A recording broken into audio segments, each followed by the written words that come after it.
These are the gauges in my 2023 Ford Bronco. They've got some really good things like engine oil temperature, transmission oil temperature, battery, and so on. And they give you the values for those. The only thing I don't like is I don't like how the tachometer is this bar graph that I can't really get used to. I'd rather see it as a dial.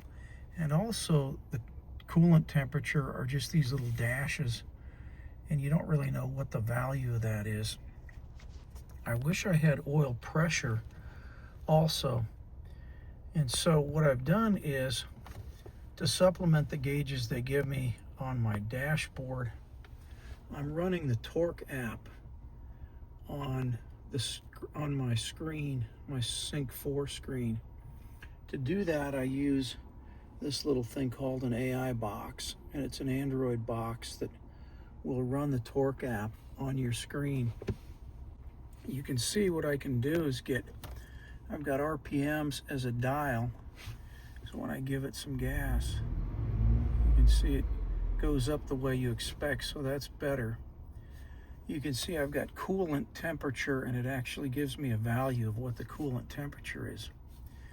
This one is engine oil pressure. I had to create a custom PID for that. I couldn't find one in the list on torque, but I found on the F-150 forum they gave the specifications to create that. It's called a parameter ID, and in torque you can create custom ones. So I created a custom one for that. I also have miles per gallon because the Ford one is just a little sliding bar scale, and it doesn't tell you what the instantaneous miles per gallon is. And then this one is boost, but it gives me both vacuum and boost.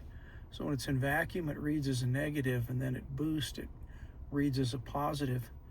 And with these gauges added, it really gives me the extra data that I need, especially when I'm towing and things like that. So I thought I'd show it to you and see if that's something that you might like to do also to supplement the gauges that Ford gives you.